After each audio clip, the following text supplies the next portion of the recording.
노르망디 상륙작전의 시작은 소련이 요구한 유럽의 제2전선 구축이었습니다.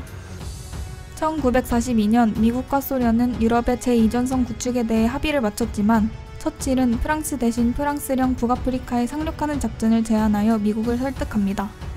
미국의 지원을 받더라도 유럽 본토 상륙에 필요한 충분한 병력을 확보하기 위해서는 병력을 더욱 많이 확보해야 한다는 것이 이유였습니다. 미국은 이를 받아들이나 빠르게 프랑스에 상륙해 동부전선의 부담을 줄여주길 원했던 소련은 이에 실망합니다. 그러자 영국은 소련의 불만을 무마시키고 독일의 공군력을 약화시키기 위해 DF 상륙작전을 시행합니다. 하지만 수비 중인 항만 지역은 공수부대만으로 점령하기엔 역부족이었고 상륙부대에 대한 지원 부족까지 겹쳐 작전은 실패로 돌아갑니다. 이를 본 연합군은 1943년 카사블랑카 회담에서 유럽 상륙은 다시 철저하게 준비해야 한다는 점에 대해 동의하고 여러 회의를 거친 후 12월 카이로에서 최종적으로 노르망디 상륙작전을 수립합니다. 시작 전에 당시의 전황을 살펴보면 소련은 동부전선에서 핀란드, 헝가리 등 독일의 동맹국들을 처리하면서 베를린을 향해 진격하고 있었고 연합군은 이탈리아 남부를 점령해 지중해의 보급로를 확보한 상태였습니다. 독일은 연합군의 서부 유럽 상륙작전을 예상하고 롬멜의 지휘하에 프랑스 해안지대 대서양 방어선에 병력을 투입합니다. 하지만 영국과의 공중전에서 큰 손실을 입었기 때문에 프랑스 상공 방어에는 적은 수의 항공기만 동원할 수 있었습니다. 반면 연합군은 거의 모든 분야에서 수적 우세를 차지했습니다. 유럽 상공의 제공권을 장악한 연합군은 독일의 주요 시설을 마음대로 폭격할 수 있었고 상륙 개시일 이전부터 노르망디 일대를 고립시키며 길을 끊어 보급과 병력 이동을 막았습니다. 게다가 독일군의 암호 체계를 해독하는 데 성공해 병력의 배치와 이동 상황도 깨뚫고 있었습니다. 하지만 전쟁의 승패는 불확실했는데 상륙에 성공한다 하더라도 독일군이 지상전에서는 질적인 우위를 차지했기 때문입니다.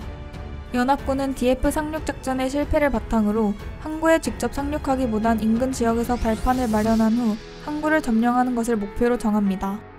또한 해안 방어시설을 돌파하기 위해 수륙 양용의 모래밭을 돌파할 수 있는 상륙 특화 기갑 장비와 상륙 진행 중 직접 화력 지원을 할 수 있는 상륙선을 개발합니다. 공군의 항공 지원 전술 또한 발전해 낮에는 미군이 밤에는 영국군이 가하는 폭격으로 독일군의 병력을 소진시킵니다. 1944년 봄 동안에는 노르망디 일대 고립을 위한 후방 차단 작전을 실행해 노르망디로 향하는 루아르 강과 센 강의 철교를 끊어 독일군의 증원 부대 투입 능력을 크게 약화시킵니다. 그리고 1944년 6월 6일 연합군의 노르망디 상륙 작전이 시작됩니다.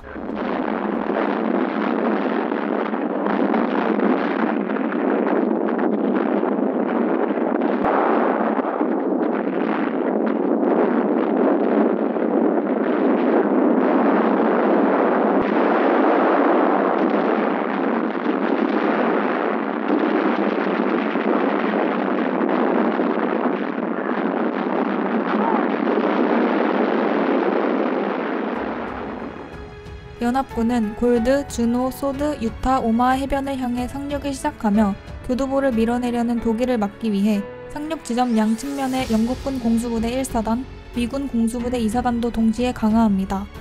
골드, 주노, 소드 해변으로 향한 영국 캐나다군은 성공적으로 상륙 후 교두보를 확보한 후 상륙 지점 일대의 독일군 방어선을 돌파합니다. 하지만 페리에르 능선의 독일군을 돌파하지 못해 목표였던 캉 확보에는 실패합니다. 미군은 유타에선 교두보 확보에 성공했으나 오마하에선 바다로 다시 밀려나가기 직전까지 몰립니다. 이는 가파른 절벽과 비좁은 골짜기라는 지형적 특성에 수륙 양용 기갑 차량들까지 파도에 가라앉고 항공 폭격도 실패하며 독일의 방어포화의 직격으로 노출되었기 때문입니다.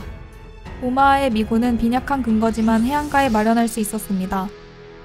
공수부대도 흩어져 상륙해 사상자가 다수 발생하긴 했지만 덕분에 독일군이 정확한 상륙 지점을 파악하지 못해 유타의 교두보 마련을 돕는 결과를 얻었습니다.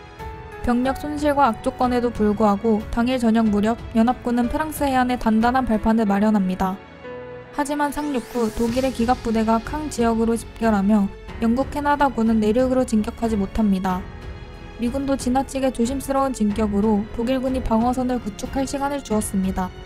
연합군은 비록 셰르브르 항구를 점령하는 것은 성공했지만 항구는 독일군에 의해 철저히 파괴되어 사용할 수 없는 상태였습니다. 이후 독일은 연합군의 교두보를 밀어낼 수 없다고 판단해 발판을 밀어내는 대신 연합군이 더 이상 진격하지 못하도록 하는 데 초점을 맞춘 작전을 펼칩니다. 하지만 이 때문에 독일은 연합군 한포의 사정거리 내에서 소모전을 벌여야 했으며 보급이 부족했던 독일의 패배는 이 시점에서 거의 확정됩니다.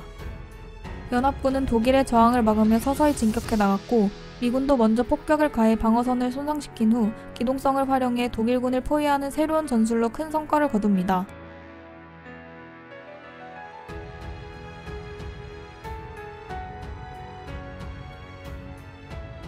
독일군은 반격을 지속했으나 전황을 뒤집기에는 역부족이었고 프랑스와 벨기에를 가로지르는 연합군의 속도를 조금 늦출 뿐이었습니다. 그러나 9월 10일 연합군은 보급 가능 지역을 넘어섰고 이로 인해 벨기에 해안과 독일의 국경 도시 아헨, 스위스 국경선을 아우르는 지그프리트 선에서 진격이 중단됩니다. 독일은 이 순간을 노려 연합군의 발목을 잡는 데 성공하고 영국군은 공격 기세를 되찾기 위해 과감한 공격을 시행하나 큰 손해를 입고 실패합니다.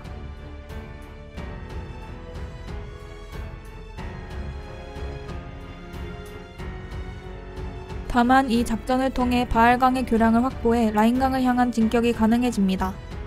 한편 미군은 아헨 지역을 공격합니다. 최후의 실탄 한 발, 최후의 병사 한 명까지 아헨을 사수하라는 명령을 받은 독일군은 치열하게 저항해 5주간 아헨을 지켜냈으나 패배합니다. 히틀러는 서부 전선의 전황을 한 번에 뒤집을 대반격 작전인 벌지 전투를 준비했으나 약해질 대로 약해진 독일군은 전투에서 이길 수 없었으며 조금이나마 전진한 전선은 다시 후퇴하고 얼마 남지 않은 병력과 물자만 잃었을 뿐입니다. 라인강의 교량들을 모두 폭파하고 연합군을 막아내려 했지만 완전 폭파에 실패한 레마겐의 철교를 연합군이 점령하며 이 작전도 실패하고 소련군은 멈추지 않고 진격해 베를린을 포위하자 1945년 4월 30일 히틀러는 베를린의 벙커 안에서 자살합니다. 히틀러의 자살 후 독일 지휘부는 필사항쟁과 항복으로 분열되고 히틀러의 유언에 따라 후임 총통으로 임명된 칼 데니츠는 항복을 선언합니다. 그리고 1945년 5월 8일 나치의 국방부 원수 빌헬름 카이텔이 항복 문서에 서명하며 유럽의 2차 세계대전은 종식됩니다.